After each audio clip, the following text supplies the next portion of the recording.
मी एकच पद्धतीर इंडार खोडी खायनं बळायवाळीनं आणि खायवाळ्यानं सदा कटाळो आवचं नहीं तो चालो आता म सुख पाक इंडार खोडी तवा पर बनारी छू तमार तो देखनस मुंडे में पानी आवगोवी अत्र कई खायनं भन्नाट लागरी थी चालो पच अभी इंडार खोडी में तवा पर कुकाई बनाईचू ऊ तमें वीडियो दिखाड़ू ओरियांग अपने वीडियो ने सेव आणि शेअर करलो आता मग 4 इंडा वकाळी थी छोलन दाणी दी भाग कर नाखीचू ओरे नंतर मग आता गॅसे पर तवा मेल दिनी तवा पर मग तेल नाकन दाणी आता कुंडे में नसण वाटीचू नसण तवा पर तेले नाक दिनी जो आप नसण भुंजा असतो आपण से सुको मसालो काढायचं आता 2 चमचा मग भुगडार कूट 1 चमचा लाल खोडी 1 चमचा काळो मसालो आधो चमचा हळद 1 चमचा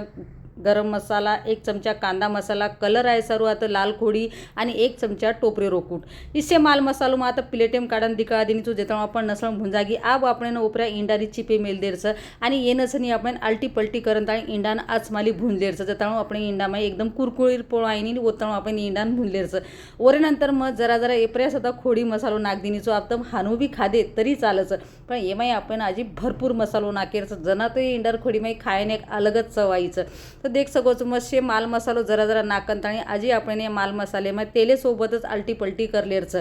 अब आपण रेगो जोगो जे प्लेटे में काही मसालोचं उशे मसालो नाक देरचं आप जर तुम्ही सुकच खोडी खायरी वे तो में पाणी नाकेर आजी बात गरज छीचा आत्री काही खायन चवदार लागरी ती आप मग से सुको मसालो नाक दिनीचू आणि परत मग तेले में से हेट ऊपर करीचू आणि दिकायन आत्री सुंदर दिकारी ती खूपच भारी।